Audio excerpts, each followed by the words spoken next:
The old wooden doors of the lecture hall creaked open just a little before the evening class. It was raining outside, a soft drizzle that covered the ancient bricks of Harvard with a shiny coat.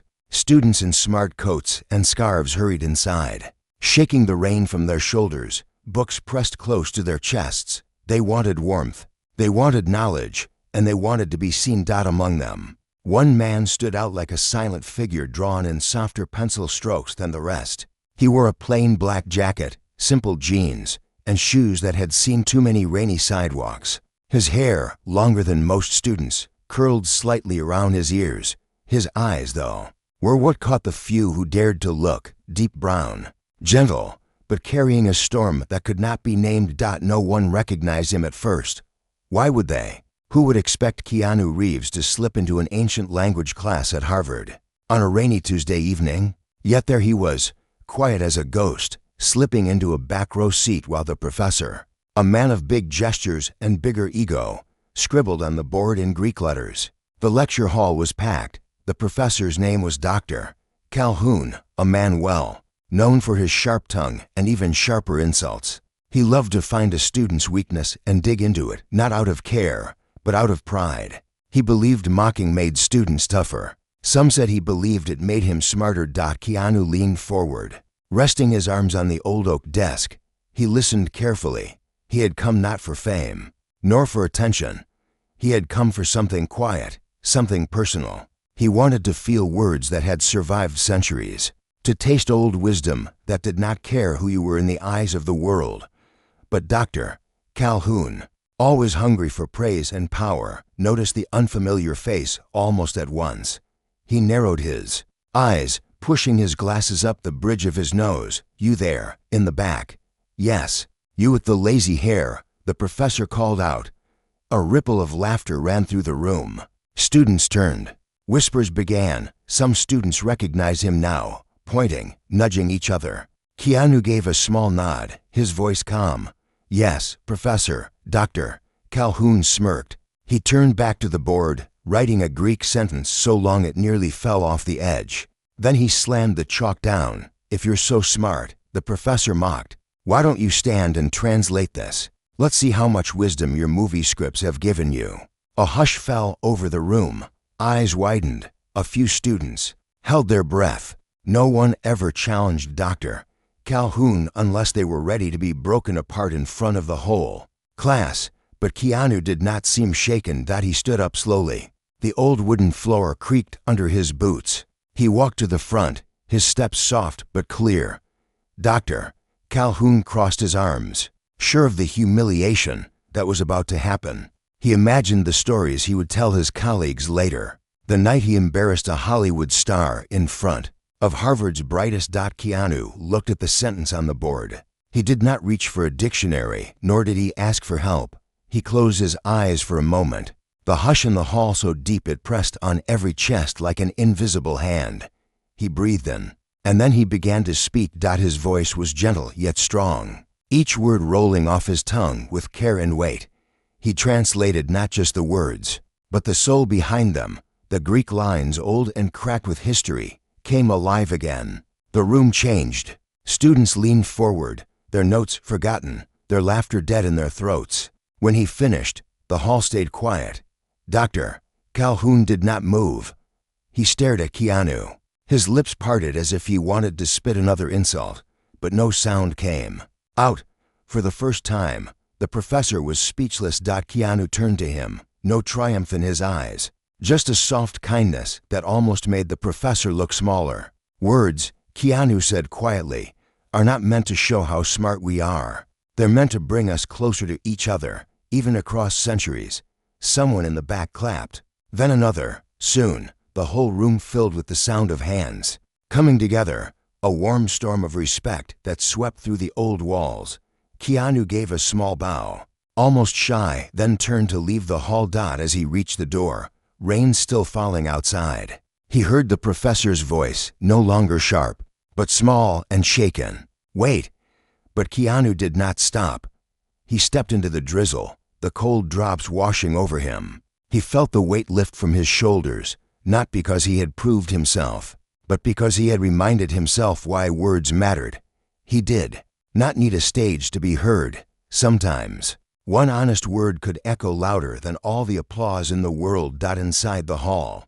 Drive. Calhoun sat down heavily. His students looked at him differently now, not with fear, but with something he could not name.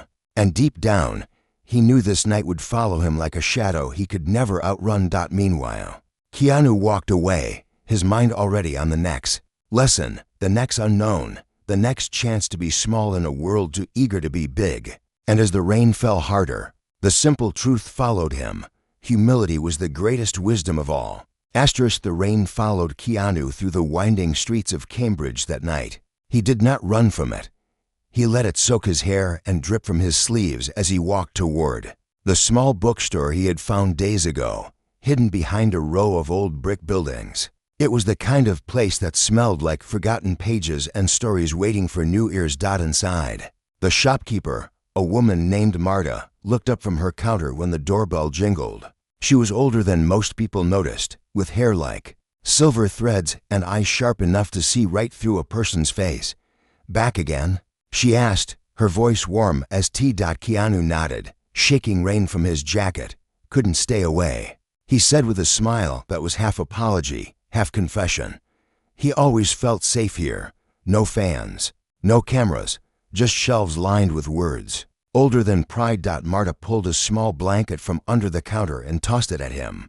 "You'll catch cold," she scolded, but her eyes softened. "Coffee, yes please." Keanu wandered to the back corner of the shop, where the oldest books sat. His fingers brushed against leather bindings that smelled of dust and time. He thought about the lecture hall, the hush that had swallowed the insults, the students who had seen a piece of him they never expected. He did not feel pride. He felt something deeper, a hunger to keep learning, to keep feeling small in front of things bigger than himself. As he pulled out an ancient volume, the doorbell chimed again. Footsteps, rushed and clumsy, echoed through the shop. Keanu looked up to see a young man dripping wet, shivering, holding a stack of notebooks against his chest like armor. Marta raised an eyebrow. "Library's closed, kid." The boy's eyes darted around. They landed on Keanu and widened in shock. He stuttered, rainwater dripping from his hair onto the floor. You're him, the actor, the one who made Calhoun shut up." Keanu felt heat rise in his cheeks. He hated when his name got bigger than his soul. "What's your name?" he asked, stepping closer. The boy hesitated, then whispered, "Benji." Marta clicked her tongue. "He's freezing. Come here." "Benji." She wrapped a blanket around his shoulders, her thin hands gentle. Keanu gestured toward a chair by the small fire in the corner. "Sit down, Benji. Tell me what's got you running in the rain." Benji sank into the chair, clutching his wet notebooks. His voice cracked as he spoke. "It's Calhoun. He's failing me. He says my translations are trash, says I'll never get my Greek right." He looked up, tears mixing with the rain on his face. "My parents, they sold our car so I could come here. I can't fail. I just can't." Keanu knelt beside him, eye to eye. He remembered that feeling, the world pressing down on your chest until you can't breathe. He wanted to pull that weight off Benji's shoulders, if only for a moment. "Can I see?" Keanu asked softly, pointing to the notebooks. Benji's hands trembled as he passed them over. The pages were filled with scribbled lines, corrections in red ink, circles around tiny mistakes that seemed to scream failure. But Keanu did not see a failure. He saw a boy fighting, learning, hungry to understand words older than his fears. Keanu read aloud a line in Greek, then translated it slowly, his voice weaving meaning into the air. Benji watched, his eyes wide, hope flickering like a small flame. Marta brought 3 mugs of coffee and sat with them, her thin fingers tapping the rim of her cup. "Funny thing about words," she said to Benji, "sometimes the people who shout the loudest about them understand them the least." Keanu nodded. "You're not your mistakes, Benji. You're the courage to face them." He flipped through more pages, circling one line. "This part, your translation is beautiful. The professor's notes are wrong here." Benji blinked. "What do you mean, this word?" Keanu said, pointing. "It can mean many things. You chose the right one because you felt the meaning. not just the rule. Calhoun is stuck on rules. You have something he's forgotten, Hart. The fire crackled. Benji's shoulders relaxed for the first time in weeks. He looked down at his notebooks, seeing them not as proof of his failure, but as proof of how far he had already come. Marta poured more coffee. So what now? She asked, her eyes twinkling like she already knew the answer. Keanu smiled, a small spark of mischief in his tired eyes. We study, we get better, and when the time comes, Benji won't just translate. He'll make Calhoun remember what words are really for. Benji laughed, a sound that surprised even him. It was a laugh, full of fear, hope, and the beginning of belief. But how? I can't do it alone. Keanu squeezed his shoulder. You're not alone. I'll help you, one night at a time. And so, in that small bookstore, on a night when the rain tried to wash the world clean, a promise was made. A promise that kindness could stand against cruelty, that humility could stand taller than pride, and that sometimes the greatest lessons were not found in the classrooms of Harvard, but in the quiet corners where people shared their fears and dreams without shame. Outside, the storm raged. Inside, a boy's heart found a little light in the darkness, and a man who had known the weight of the world found a new reason to keep learning, keep teaching, and keep reminding others that no one is ever too small to make a difference. Days turned into weeks, and the rain gave way to sharp winds and falling leaves. The world outside the little bookstore seemed busy with its own noise, but inside those walls, something rare and gentle grew. Every evening after classes, Benji would come with his battered notebooks, eyes tired but burning with quiet hope. Keanu was there before him every time, sitting by the back shelf with books stacked high beside his chair.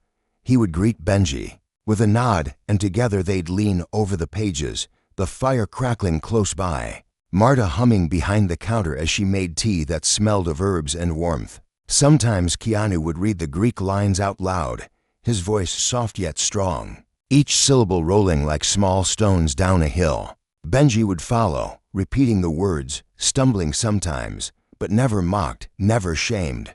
They laughed at mistakes, circled hard lines, whispered translations until the words felt like their own. What surprised Benji most was how patient Keanu was. He never rushed, never bragged. Sometimes he'd pause, looking out the dusty window, and say things Benji did not expect. I used to think learning was about being the best, Keanu said one night, his hands folded over a Greek fable. But it's not. It's about becoming less afraid of what you don't know. Benji watched him, wondering how someone so famous could sit there in an old sweater, his hair tied back, no cameras, no stage, just a man who cared about old words and young fears. But not everything stayed soft. One evening, as they packed up, Marta leaned close and lowered her voice. You should be careful, Keanu.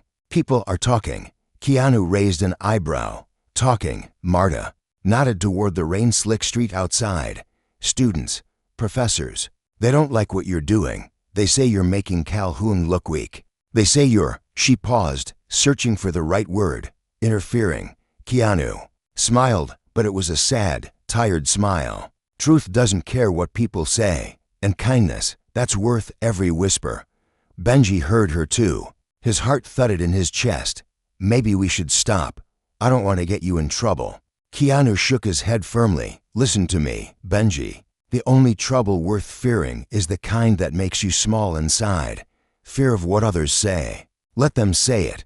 Our work, your work, that's bigger than any gossip.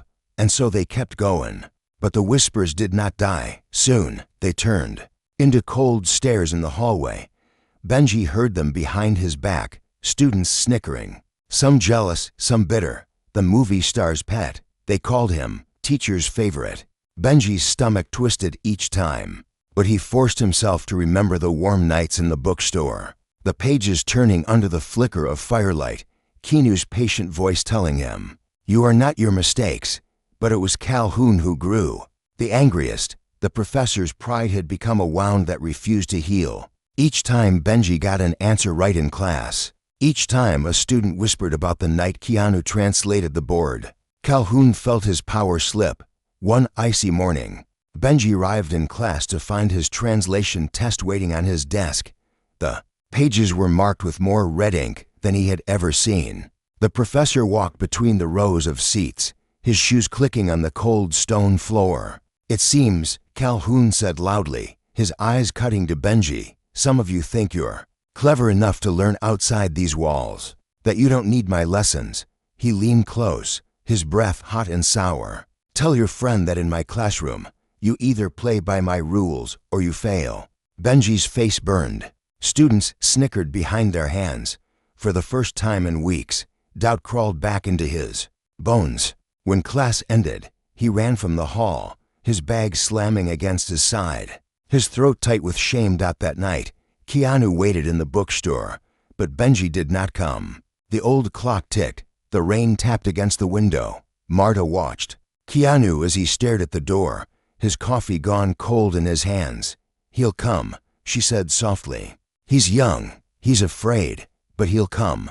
Keanu nodded, but inside, he felt the old ache he knew too well, the ache of wanting to help someone who had to choose to help themselves. Days passed.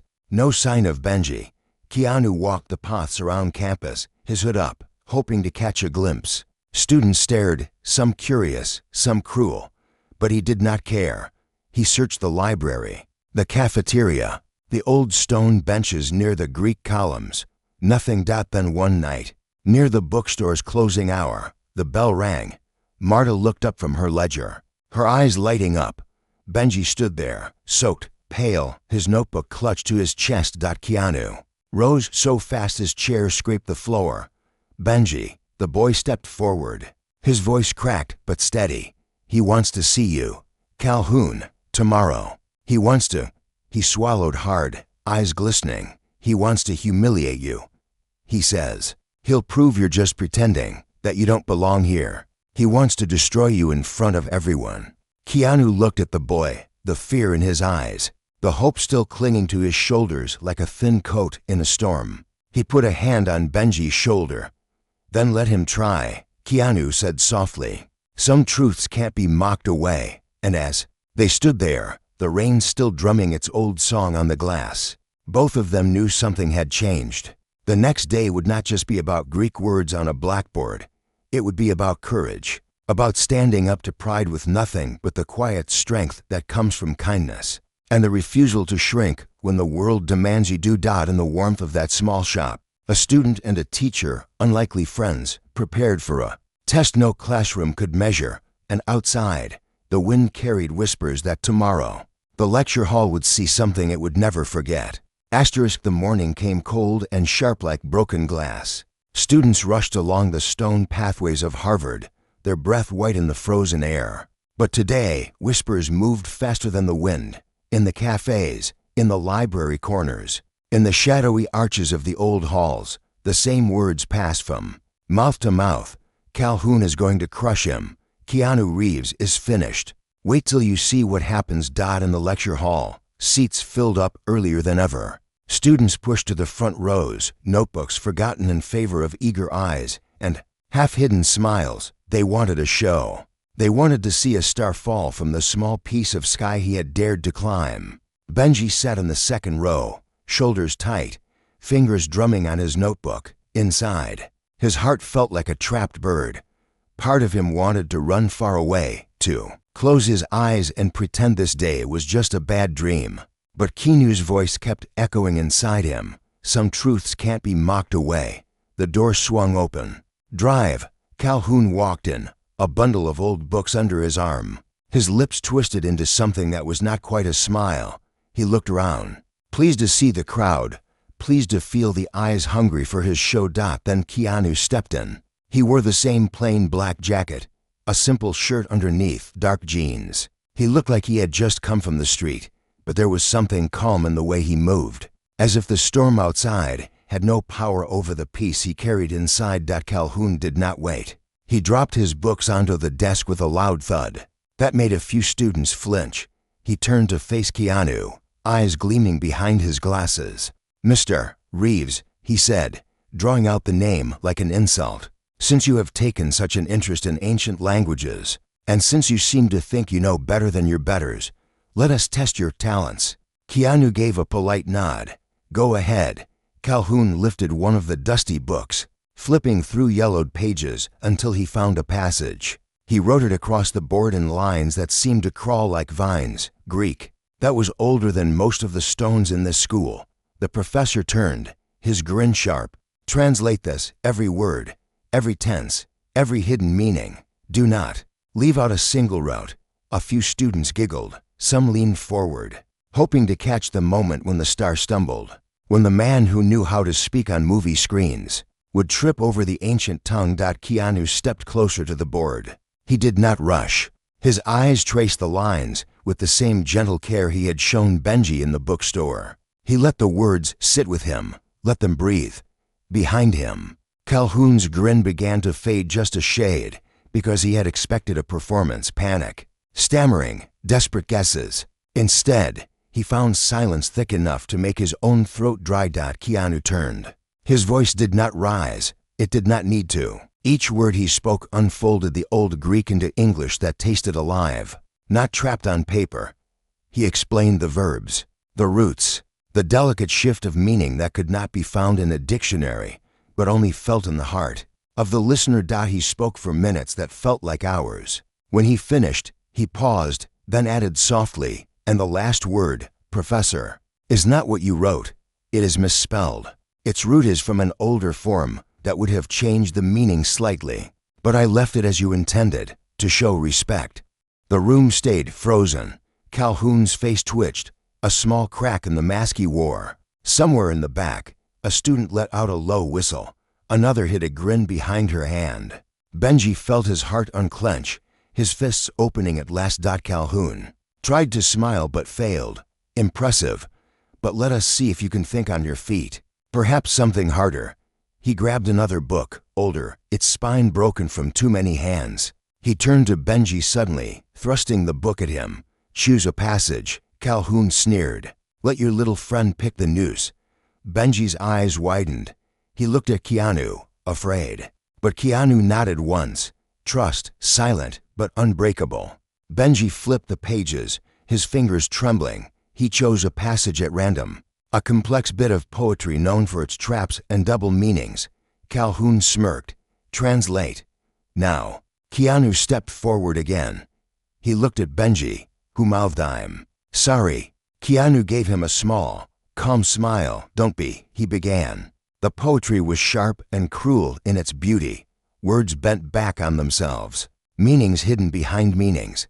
Keanu moved slowly, unwrapping each line, showing the class how the poet hid grief inside a word for rain, how love disguised itself in a line about loss. The more he spoke, the more the laughter in the room died. Heads bent over notebooks again, not to mock, but to scribble notes, to catch each drop of old wisdom dripping from Keanu's lips.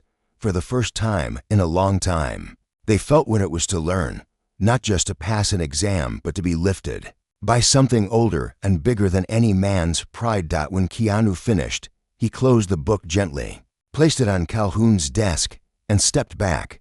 Silence, then the smallest sound, Benji, clapping once, twice, then the whole front row, then the middle, then the back. Applause rolled through the hall like thunder. Calhoun's face turned red, then pale. His mouth opened, then closed. The power he had clung to for so long slipped through his fingers like sand. Keanu held up a hand. The applause softened. His voice was calm as he spoke to the students, not just to Calhoun. "Words do not belong to one man. They belong to all of us who listen, who feel, who share them with kindness. What we learn, we should lift each other with, not use it to make someone feel small." He turned to Calhoun, meeting his eyes, not with hate, but with a quiet pity that stung more than any insult. "We are all students, some of us just forget." Benji felt tears sting his eyes, not of shame this time, but of something that tasted like freedom.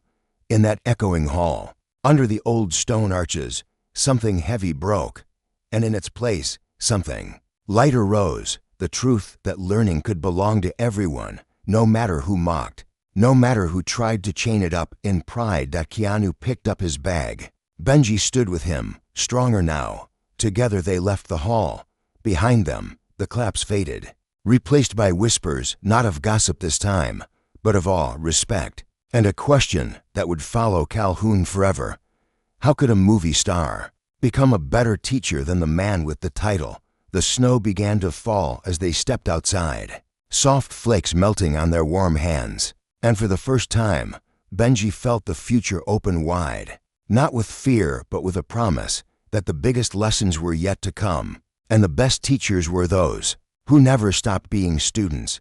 The snow kept falling long after they left the lecture hall that day. It covered the old bricks, the iron gates, the marble steps where generations of students had walked with heads full of dreams and fears. Keanu and Benji stepped into that whiteness like two shadows that carried a new kind of light. Words spread faster than the wind. By nightfall, everyone on campus knew what had happened. Some repeated the story with awe, some with envy, some twisted it with bitterness. A rumor here, a lie there, that maybe Keanu had cheated. Maybe he had memorized the texts in secret. But deep down, most knew the truth. They had felt it in that lecture hall, something real, something good, that no pride could drown. That evening, Benji sat at the bookstore again, wrapped in Marta's old wear-upon blanket. He looked different now, tired, yes, but his shoulders did not slump like before. He held his notebook not like a shield, but like a door he could open any time. Keanu sat across from him, a steaming cup of tea in his hands. He looked out the window at the snow falling under the streetlight, flakes drifting like soft ghosts. Marta was behind the counter, pretending not to listen but catching every word. Benji's voice broke the silence. He hates me now, doesn't he? Keanu turned, his eyes kind but sharp as truth. Maybe, but that's not your burden to carry. His pride is his own cage. Benji looked down at his hands. What if he tries to fail me again? What if he twists things so I lose my scholarship? Marta stepped over, sliding a fresh plate of cookies on the table. Fear is his trick, she said firmly. If you let him scare you, you do half his work for him. Keanu nodded. Besides, he added, people saw the truth. He can't hide behind lies anymore. Even pride has its limits when enough eyes see through it. But Benji's eyes were far away. Sometimes I think I don't belong here, he whispered. I don't come from money. I don't have connections. The others, they look at me like I'm some stray dog that wandered into their garden. Keanu reached across the table, resting his hand on Benji's. Listen to me, Benji. The place you come from, the coins in your pocket, the shoes on your feet, none of that decides if you belong. Your heart decides, your hunger for knowledge, your kindness when you could choose to be cruel. That's what makes you bigger than any room that tries to make you feel small. Benji's eyes glistened. He nodded, breathing a little deeper, as if he could feel his lungs expand for the first time in days. So what do I do now? He asked. Keanu leaned back, his eyes drifting to the shelves stacked with old books. You keep learning, not just the words but the world. Don't let your fear choose for you. You stand up, you speak up. You help the next kid who feels like you. That's how you win. Marta gave a small laugh, shaking her head. You speak like a priest, Keanu, or maybe a fool. Keanu smiled, that tired, gentle smile. Maybe both. Maybe it takes a fool to believe the world can be kinder. The days after felt different. Benji still sat in Calhoun's lectures, but he no longer shrank in his seat. When Calhoun snapped questions at him, Benji answered. Sometimes he was right, sometimes he stumbled, but each time, he stood his ground. The other students saw it. Some rolled their eyes, some started to sit closer to him, to listen, to ask him how he saw the words that way. The bookstore became a second classroom. Every night, more students came, first 2, then 5, then 10. They would sit cross-legged on the old rugs, books open, notebooks filling with scribbled Greek, Latin, old poetry and stories that made them feel small and big at once. Keanu sat with them, never above them. He asked questions more than he gave answers. He laughed at his own mistakes, told stories about the places he had seen, the people who had taught him more than fame or money ever could. One night, a young woman named Priya stayed after the others left. She sat across from Keanu, her notebook full of his small, careful corrections. Why do you do this? She asked softly. You could be anywhere. You could be on a film set. Or in a mansion somewhere warm. Why here? Keanu looked at her. Then at the fire flickering low in the old stove. When I was young, he said, I felt alone. I felt stupid most days. No one told me it was okay to be curious without being perfect. So now when I see someone else carrying that same weight, I want to remind them, you're not your mistakes. You're not what the world says you are. You're what you choose to learn, to give, to share. Priya smiled, tears slipping down her cheek. Thank you, she whispered. Keanu shook his head. Don't thank me. Thank the words. They're older and wiser than all of us. But not everyone was happy. Late one night, after the students had gone, Marta found a letter slipped under the shop door. The envelope was plain. Inside, a single sheet of paper, no name. Just one line, scrawled in angry ink. Leave before you ruin more lives. Marta showed it to Keanu. He read it, folded it neatly, and set it on the counter. Fear again, he said softly. Pride again. They will never stop testing us. But they don't get to choose who we are. Marta pressed her lips tight. You're poking the lion's den, Keanu. This place, it's old, full of people who think they own the words. They don't like a stranger showing their students how to think for themselves. Keanu's eyes softened. Then we keep going. We keep learning. We keep sharing. The words belong to everyone. That's the only truth that matters. Outside, snow fell harder, covering the paths, the street, the cold walls of Harvard's secrets. But inside the bookstore, the warmth grew, stronger. Young voices rose over old pages, laughter mixed with soft moments of struggle and wonder. And through it all, Keanu reminded them, kindness was stronger than any mocking, any threat, any pride that tried to keep them small. The next storm was coming. They could feel it. But this time, they were ready to stand together. The wind howled through the stone arches of Harvard as winter deepened its grip. Frost gathered on window edges like tiny teeth. Inside lecture halls, the warmth of debate and old books fought against the cold, but in the corners, darker whispers stirred. Not everyone was happy with what had begun in that tiny bookstore. It started with a letter, then another, slipped under Marta's door at night. Messages scratched in anger on scrap paper. Stay out, we don't need you, go back to your world. Marta burned them in her old iron stove, watching the smoke curl toward the stars. Keanu saw them but never flinched. Each evening, he sat on the old rug surrounded by students. Benji was always there, his eyes brighter now, shoulders squared. Priya, Jamal, Li Wei, all of them. Voices that had once trembled now rose clear, asking questions no one else had let them ask before. They translated lines not just for grades but for each other, for understanding that reached past rules. But Dr. Calhoun's anger festered. It was no longer about one lecture hall. It was about control slipping through his fingers. He had spent years building his power like a fortress of fear. Keanu had cracked it with nothing but calm and kindness. Now students whispered, why do we fear him? They compared notes in secret, told stories about the night Calhoun froze in front of everyone. One icy afternoon, the dean of the faculty called Keanu to his office. The dean's face was lined like old bark, eyes sharp with worry. He poured tea but did not touch it. Double quotes. Reeves, the dean said, you are not a professor here. You do not hold a degree in this field. Some people believe you are undermining our traditions. Keanu sipped his tea, quiet as falling snow. I am not here to replace tradition. I am here to remind them what it is for. The dean leaned forward. Words can be dangerous, you know, in the wrong hands. Keanu's eyes did not waver. And in the right hands, they free people. The dean sighed, old and tired. There is pressure from above. Alumni, donors, your presence is disruptive.